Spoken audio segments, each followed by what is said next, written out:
ललिता सहस्रनाम स्तोत्रम्।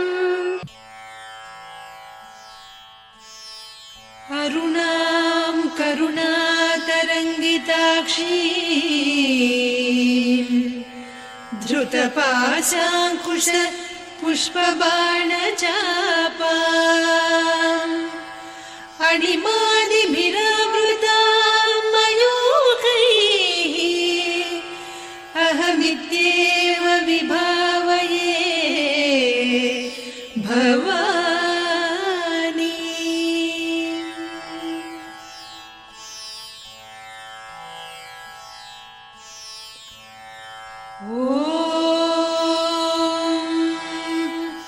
श्रीमाता श्रीमहाराज्ञी श्रीमत्सिंहासनेश्वरी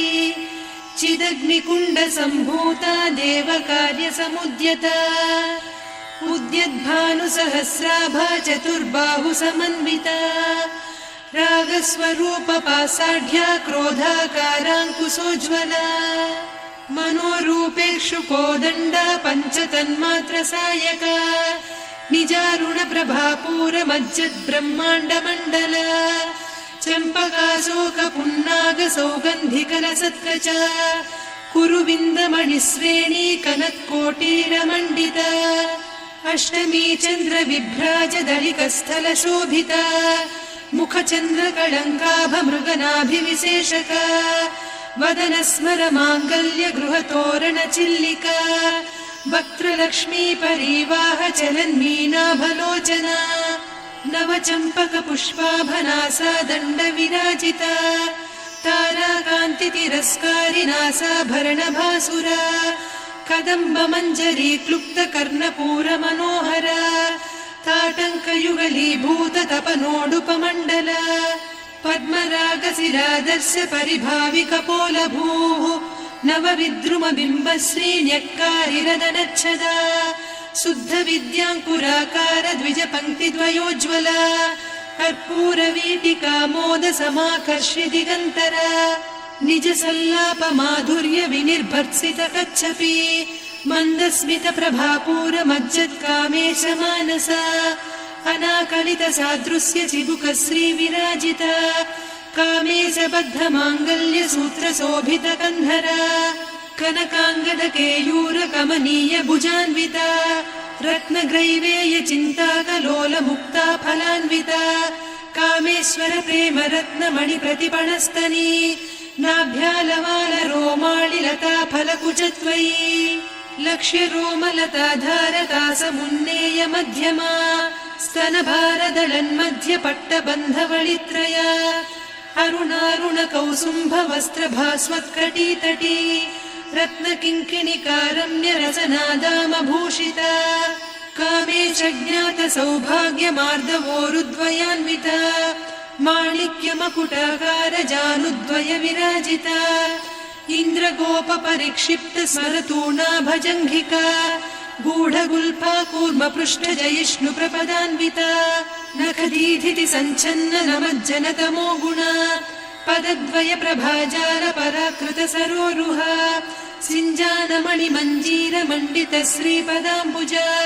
मराळीमन्दगमना महालावण्यसेवधिः सर्वारुणान्नवद्याङ्गी सर्वाभरणभूषिता शिवकामेश्वराङ्कस्था शिवा स्वाधीनवल्लभा सुमेरुशृङ्गमध्यस्था श्रीमन्नगरनायिका चिन्तामणिगृहान्तस्था पञ्चब्रह्मासनस्थिता महापद्माटवी संस्था कदम्बवनवासिनी सुधासागरमध्यस्था कामाक्षी कामदायिनी देवर्षिगणसङ्घाता स्तूयमानात्मवैभवा भण्डासुरवधोद्युक्तशक्तिसेना समन्विता सम्पत्करी समारूढ सिन्धुरव्रजसेविता अश्वारूढाधिष्ठिता स्वकोटिकोटिभिरावृता चक्रराजरथारूढ सर्वायुधपरिष्कृता गेयचक्ररथारूढ मन्त्रिणी परिसेविता किरिचक्ररथारूढ दण्डनादपुरस्कृता ज्वालामालिनिकाक्षिप्त वह्निप्राकारमध्यगा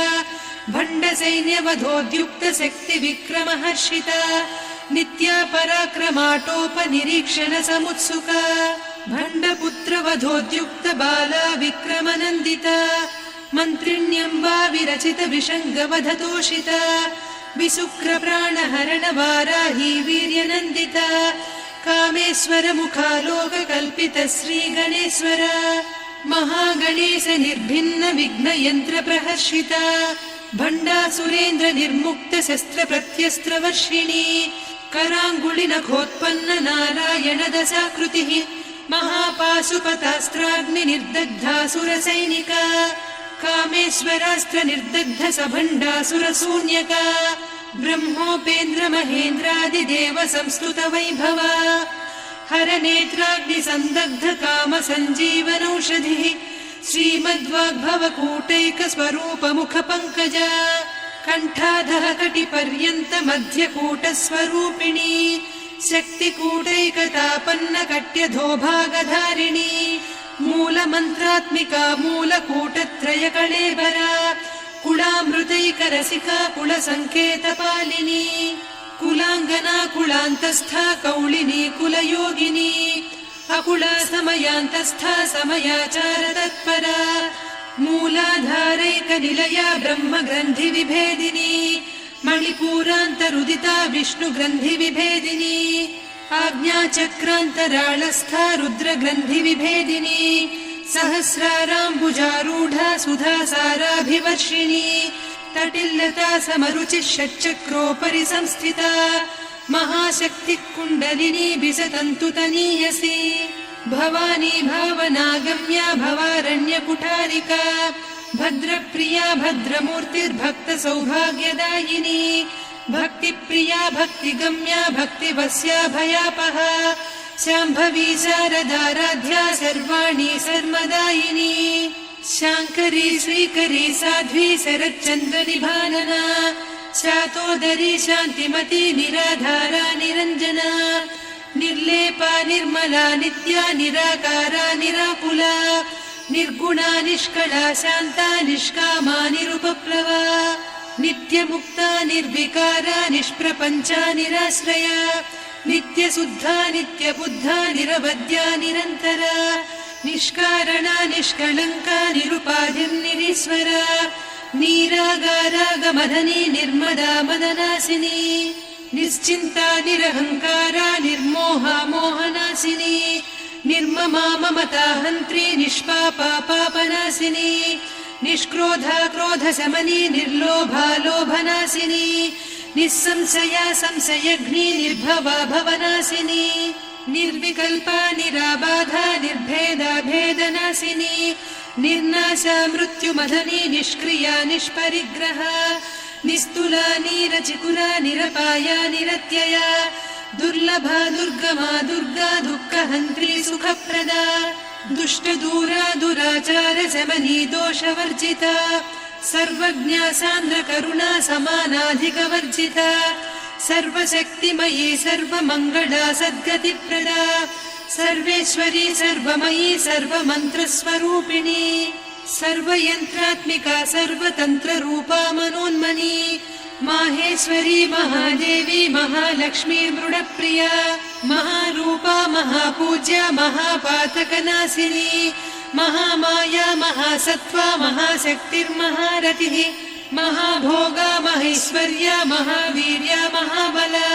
महाबुद्धिर्महासिद्धिर्महायोगीश्वरेश्वरी महातन्त्रा महामन्त्रा महायन्त्रा महासना महायागक्रमाराध्या महाभैरवपूजिता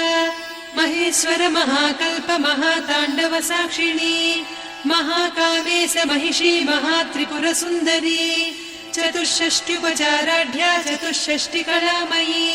महाचतुष्षष्टिकोटियोगिनी गणसेविता मनुविद्या चन्द्रविद्या चन्द्रमण्डलमध्यगा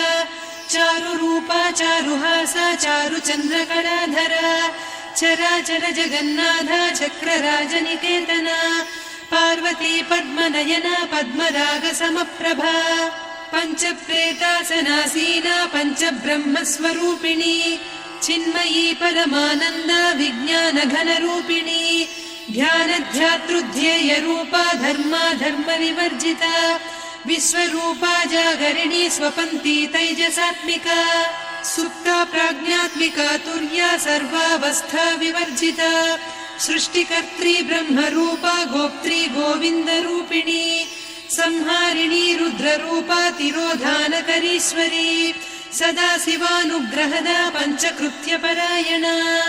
भानुमण्डल मध्यस्था भैरवी भगमालिनी पद्मासना भगवती पद्मनाभ सहोदरी उन्मेष निमिषोत्पन्न विपन्न भुवनावलिः सहस्रशीर्ष वदना सहस्राक्षी सहस्रपात् ब्रह्मकीट जननी वर्णाश्रम विधायिनी निजाज्ञारूप निगमा पुण्या पुण्यफलप्रदा श्रुति सीमन्त सिन्दूरी कृत पादाब्ज धूलिका सकलागम सन्दोह सुक्ति सम्पुट मौक्तिका पुरुषार्थप्रदा पूर्णा भोगिनी भुवनेश्वरी अम्बिकानादिनिधना हरिब्रह्मेन्द्र सेविता नारायणी नादरूपा नामरूप विवर्जिता ह्रीङ्कारी ह्रीमती हृद्या हेयोपाधेयवर्जिता राजराजार्चिता राज्ञी रम्या राजीवलोचना रञ्जनी रमणीरस्या रणत्किङ्किणी मेखला रमा रागेन्दुवदना रतिरूपा रतिप्रिया रक्षाकरी राक्षसघ्नी रामा रमणलम्पटा काम्या कामकला रूपा कदम्ब कुसुमप्रिया कल्याणी जगती कन्दा करुणा रससागरा कलावती कलालापा कान्ता कादम्बरी प्रिया वरदा वामनयना वारुणी मदविह्वला विश्वाधिका वेदवेद्या विन्ध्याचल निवासिनी विधात्री वेद जननी विष्णुमाया विलासिनी क्षेत्रस्वरूपा क्षेत्रेसी क्षेत्र क्षेत्रज्ञपालिनी क्षयवृद्धि विनिर्मुक्ता क्षेत्रपाल समर्चिता विजया विमला वन्द्या वन्दारुजनवत्सला वाग्वादिनी वामकेशी वह्निमण्डलवासिनी भक्तिमत्कल्पलतिका पशुपाश विमोचनी संहृता शेषपाषण्डा सदाचार प्रवर्तिका तापत्रयाग्नि सन्तप्त समाह्लादव चन्द्रिका तरुणी तापसाराध्या तनुमध्या तमोपहा चितिस्तत्पद लक्ष्यार्धा चिदेकरसरूपिणी स्वात्मानन्दलवीभूत ब्रह्माद्यानन्द सन्ततिः परा प्रत्यक्षिती रूपा पश्यन्ती परदेवता मध्यमा वैखरी रूपा भक्तमानसहंसिका कामेश्वर प्राणनाडी कृतज्ञा कामपूजिता शृङ्गाररस सम्पूर्णा जया जालन्धर स्थिता वोड्याणपीठ निलया बिन्दुमण्डलवासिनी रहो यागक्रमाराध्या रहस्तर्पण तर्पिता सद्यप्रसादिनी विश्वसाक्षिणी साक्षिवर्जिता षडङ्गदेवता युक्ता षड्गुण्य परिपूरिता नित्यक्लिन्ना निरुपमा निर्वाण सुखदायिनी नित्या षोडशिका रूपा श्रीकण्ठार्धशरीरिणी प्रभावती प्रभारूपा प्रसिद्धा परमेश्वरी मूल प्रकृतिरव्यक्ता व्यक्ता व्यक्तस्वरूपिणी व्यापिनी विविधाकारा विद्या विद्यास्वरूपिणी महाकामेश नयन कुमुदाह्लाद कौमुदी भक्तहार्दतमो भेद भानुमद्भानु सन्ततिः शिवदूती शिवाराध्या शिवमूर्तिः शिवङ्करी शिवप्रिया शिवपरा शिष्टेष्ठा शिष्टपूजिता अप्रमेया स्वप्रकाशा मनोवाचामगोचरा चिच्चक्तिश्चेतना रूपा जडशक्तिर्जडात्मिका गायत्री व्याहृतिः सन्ध्या द्विजबृन्द निषेविता तत्त्वासना तत्त्वमयी पञ्चकोशान्तरस्थिता निस्सीम महिमा नित्य यौवना मदशालिनी मदघूर्णित रक्ताक्षी मदपाटलगण्डभूः चन्दनद्रव दिग्धाङ्गी चाम्पेय कुसुमप्रिया कुशला कोमलाकारा कुरुकुळ्ळा कुलेश्वरी कुलकुण्डालया कौलमार्ग तत्परसेविता कुमारगणनाथाम्बा तुष्टिः पुष्टिर्मतिर्धृतिः शान्तिः स्वस्तिमती कान्तिर्नन्दिनी विघ्ननाशिनी तेजोवती त्रिनयना लोलाक्षी कामरूपिणी मालिनी हंसिनी माता मलयाचल निवासिनी सुमुखी नलिनी शुभ्रुः शोभना सुरनायिका कालकण्ठी कान्तिमती क्षोभिणी सूक्ष्मरूपिणी वज्रेश्वरी वामदेवी वयोवस्था विवर्जिता सिद्धेश्वरी सिद्धविद्या सिद्धमाता यशस्विनी विशुद्धचक्रनिलया रक्तवर्णा त्रिलोचना खट्वाङ्गादिप्रहरणा वदनैकसमन्विता पायसान्नप्रिया त्वक्स्था पशुलोकभयङ्करी अमृतादिमहाशक्ति संवृता डाकिनीश्वरी अनाहताब्जनिलया श्यामा भावदनद्वया दंष्ट्रोज्ज्वलाक्षमालादिधरा रुधिरसंस्थिता कालरात्र्यादिशक्त्यौघवृता स्निग्धौदनप्रिया महावीरेन्द्रवरदा राकिन्यम्बा स्वरूपिणी मणिपूराब्जनिलया वदनत्रयसंयुता वज्रादिकायुधोपेता डामर्यादिभिरावृता रक्तवर्णा मांसनिष्ठा गुडान्नप्रीतमानसा समस्तभक्तसुखदा लाकिन्यम्बा स्वरूपिणी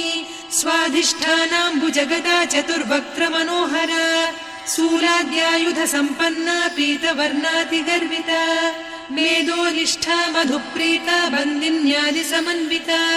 दध्यन्नासक्तहृदया काकिनीरूपधारिणी मूलाधाराम्बुजारूढा पञ्चवक्त्रास्थिसंस्थिता अङ्कुशादिप्रहरणा वरदादिनिषेविता मुद्गौदनासक्तचित्ता साकिन्यम्बा स्वरूपिणी आज्ञाचक्राब्जनिलया शुक्लवर्णा षडानना मज्जा संस्था हंसवती मुख्यशक्तिसमन्विता हरिद्रान्नैकरसिका हाकिनीरूपधारिणी सहस्रदलपद्मस्था सर्ववर्णोपशोभिता सर्वायुधधरा शुक्लसंस्थिता सर्वतोमुखी सर्वौदनप्रीतचित्ता याकिन्यम्बा स्वरूपिणी स्वाहा स्वधामतिर्मेधा श्रुतिस्मृतिरनुत्तमा पुण्यकीर्तिः पुण्यलब्धा पुण्यश्रवणकीर्तना पुलोमजार्चिता बन्धमोचनी बन्धुरालका विमर्शरूपिणी विद्या वियदादिजगत्प्रसूः सर्वव्याधिप्रशमनी सर्वमृत्युनिवारिणी अग्रगण्या चिन्त्यरूपा कलिकल्मषनाशिनी कात्यायिनी कालहन्त्री कमलाक्षनिषेविता ताम्बूलपूरितमुखी दाडिमी कुसुमप्रभा मृगाक्षी मोहिनी मुख्या मृडानी मित्ररूपिणी नित्यतृप्ता भक्तनिधिर्नियन्त्री निखिलेश्वरी मैत्र्यादिवासना लभ्या महाप्रलयसाक्षिणी पराशक्तिः परानिष्ठा प्रज्ञानघनरूपिणी माध्वीपानालसा मत्ता मातृका वर्णरूपिणी महाकैलासनिलया मृणालमृदुदोर्लता महनीया दया मूर्तिर्महासाम्राज्यशालिनी आत्मविद्या महाविद्या श्रीविद्या कामसेविता श्रीषोडशाक्षरी विद्या त्रिकूटा कामकोटिका कटाक्षकिङ्करी भूतकमला कोटिसेविता शिरस्थिता चन्द्रनिभा पालस्थेन्द्रधनुप्रभा हृदयस्था रविप्रख्या त्रिकोणान्तरदीपिका दाक्षायणी दैत्यहन्त्री दक्षयज्ञविनाशिनी दरान्दोलितदीर्घाक्षी दरहासोज्ज्वलन्मुखी गुरुमूर्तिर्गुणनिधिर्गोमाता गुहजन्मभूः देवेशी दण्डनीतिस्था दहराकाशरूपिणी प्रतिपन्मुख्यराकान्ता तिथिमण्डलपूजिता कलात्मिका कलानाथा काव्यालापविनोदिनी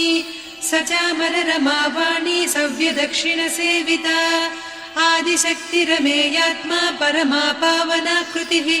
अनेककोटिब्रह्माण्डजननी दिव्यविग्रह क्लीङ्कारी केवला गुह्या कैवल्यपददायिनी त्रिपुरा त्रिजगद्वन्द्या त्रिमूर्तिस्त्रिदशेश्वरी त्र्यक्षरी दिव्यगन्धाढ्या सिन्दूरतिलकाञ्चिता उमा शैलेन्द्रतनया गौरी गन्धर्वसेविता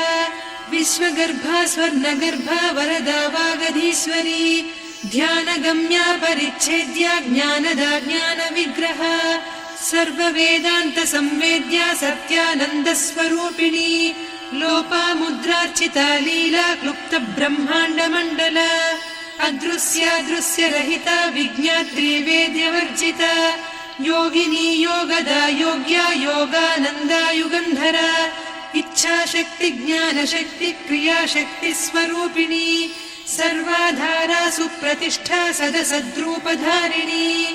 अष्टमूर्तिरजा जैत्री लोकयात्रा विधायिनी एकाकिनी भूमरूपा निर्द्वैताद्वैतवर्जिता अन्नदा वसुधा वृद्धा ब्रह्मात्मैक्यस्वरूपिणी बृहती ब्राह्मणी ब्राह्मी ब्रह्मानन्दा बलिप्रिया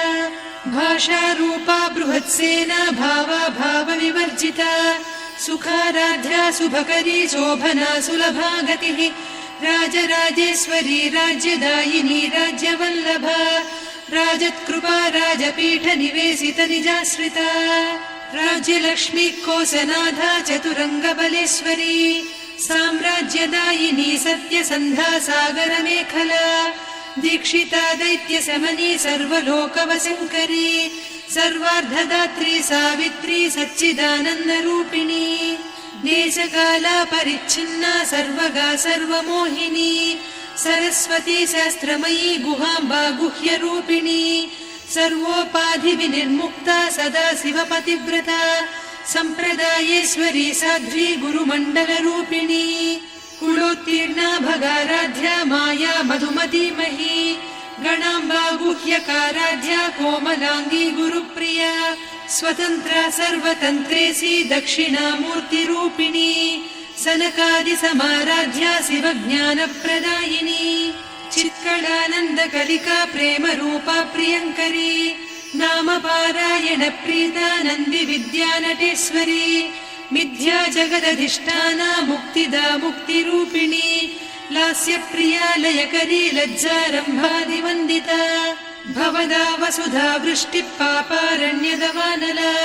दौर्भाग्यतूलवातूला जराध्वान्तरविप्रभा भाग्याब्धिचन्द्रिका भक्तचित्तकेकि घना घना रोगपर्वतदम्भोळिर्मृत्युदारुकुठारिका महेश्वरी महाकाली महाग्रासा महाशना अपर्णा चण्डिका चण्डमुण्डा सुरनिषूदिनी क्षराक्षरात्मिका सर्वलोकेशी विश्वधारिणी त्रिवर्गधात्री सुभगा त्र्यम्बका त्रिगुणात्मिका स्वर्गापवर्गदा शुद्धा जपा पुष्पनिभाकृतिः ओजोवती द्युतिधरा यज्ञरूपा प्रियव्रता दुराराध्या दुरादर्शा पाटली कुसुमप्रिया महती मेरुनिलया मन्दार कुसुमप्रिया वीराराध्या विराड्रूपा विरजा विश्वतोमुखी प्रत्यग्रूपा पराकाशा प्राणदा प्राणरूपिणी मार्ताण्डभैरवाराध्या मन्त्रिणी न्यस्तराज्यधूः त्रिपुरेशी जयत्सेना निस्त्रैगुण्या परापरा सत्यज्ञानानन्दरूपा सामरस्य परायणा कपर्दिनी कलामाला कामधुक्कामरूपिणी कलानिधिकाव्यकला रसज्ञा रससेवदिः पुष्टा पुरातना पूज्या पुष्करा पुष्करेक्षणा परञ्ज्योतिः परन्धामा परमाणुः परात्परा पाशहस्ता पाशहन्त्री परमन्त्रविभेदिनी मूर्ता मूर्ता नित्यतृप्ता मुनिमानसहंसिका सत्यव्रता सत्यरूपा सर्वान्तर्यामिनी सती ब्रह्माणी ब्रह्मजननी बहुरूपा बुधार्चिता प्रसवित्री प्रचण्डाज्ञा प्रतिष्ठा प्रकटाकृतिः प्राणेश्वरी प्राणदात्री पञ्चाशत्पीठरूपिणी विशृङ्खला विविक्तस्था वीरमाता वियत्प्रसूः मुकुन्दा मुक्तिनिलया मूलविग्रहरूपिणी भावज्ञा भवरोगघ्नी भवचक्रप्रवर्तिनी छन्दस्सारा शास्त्रसारा मन्त्रसारा तलोदरी उदारकीर्तिरुद्दाम वैभवा वर्णरूपिणी जन्म मृत्युजरा तप्त जन विश्रान्तिदायिनी सर्वोपनिषदुद्घुष्टा सान्त्यतीतकलात्मिका गम्भीरा गगनान्तस्था गर्विता गानलोलुपा कल्पनारहिता काष्ठा कान्ता कान्तार्धविग्रहा कार्यकारण निर्मुक्ता कामकेली तरङ्गिता कनत्कनकताटङ्का लीला विग्रहधारिणी अजाक्षय विनिर्मुक्ता मुग्धा क्षिप्रप्रसादिनी अन्तर्मुख समाराध्या बहिर्मुख सुदुर्लभा त्रया त्रिवर्गनिलया त्रिस्था त्रिपुरमालिनी निरामया निरालम्बा स्वात्मा रामा सुधाश्रुतिः संसारपङ्क निर्मग्न समुद्धरण पण्डिता यज्ञप्रिया यज्ञकर्त्री यजमानस्वरूपिणी धर्माधाराधनाध्यक्षा धनधान्यविवर्धिनी विप्रप्रिया विप्ररूपा विश्वभ्रमणकारिणी विश्वग्रासा विद्रुमाभा वैष्णवी विष्णुरूपिणी अयोनिर्योनि निलया कूटस्था कुलरूपिणी वीरगोष्ठिप्रिया वीरा नैष्कर्म्यानादरूपिणी विज्ञानकलना कल्या विदग्धा बैन्दवासना तत्त्वाधिका तत्त्वमयी तत्त्वमर्धस्वरूपिणी सामगानप्रिया सौम्या सदा शिवकुटुम्बिनी सव्यापसव्यमार्गस्था सर्वापद्विनिवारिणी स्वस्था स्वभावमधुरा धीरा धीरसमर्चिता चैतन्यार्घ्यसमाराध्या चैतन्यकुसुमप्रिया सदोदिता सदा तुष्टा तरुणादित्यपाटला दक्षिणा दक्षिणाराध्या दरस्मेरमुखाम्बुजा कौलिनी केवलानभ्या कैवल्यपददायिनी स्तोत्रप्रिया स्तुतिमती श्रुतिसंस्तुतवैभवा मनस्विनी मानवती महेशी मङ्गलाकृतिः विश्वमाता जगद्धात्री विशालाक्षी विरागिणी प्रगल्भा परमोदारा परामोदा मनोमयी व्योमकेशी विमानस्था वज्रिणी वामकेश्वरी पञ्चयज्ञप्रिया पञ्चप्रेतमञ्चाधिसायिनी पञ्चमी पञ्चभूतेशी पञ्चसङ्ख्योपचारिणी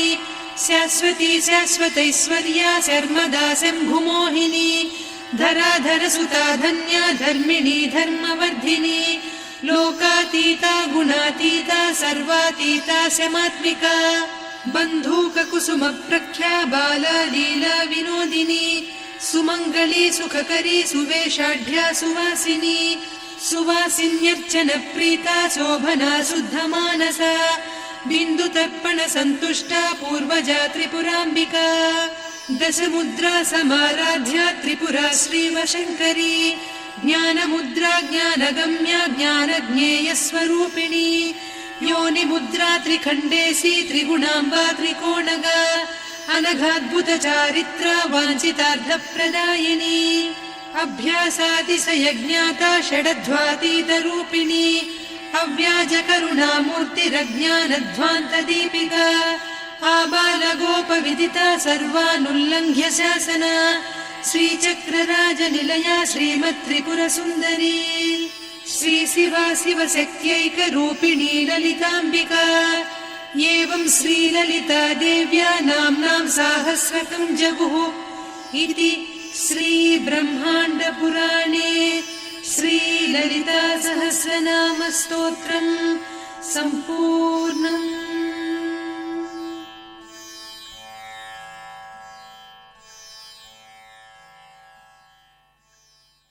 அம்பாளுடைய பாதத்தில் திருவடியில் குலுசு இருக்கும், வலது பாதம் மடக்கின்னு இருக்கும், இடது பாதம் தொங்க போட்டிருக்கும். இந்த ரெண்டு திருவடியிலுமே குலுசு போட வேண்டிய அமைப்புகள் ஏற்கப்பட்டது ரொம்ப அற்புதம். அது லலிதா சகஸ்ரநாமம் பாராயணம் பண்ணக்கூடிய பலனாகப்பட்டது. இந்த க்ஷேத்திரத்திலே லலிதாம்பிகையுடைய அனுகிரகத்தில் இந்த சன்னிதியில் எல்லோருக்கும் எல்லா நலங்களும் கிடைக்க இறைவனை ஸ்ரீ லலிதாம்பிகா சமேத மேகநாத சுவாமியை பிரார்த்தனை செய்து கொண்டு பூஜையானது நிறைவுற்றுள்ளது.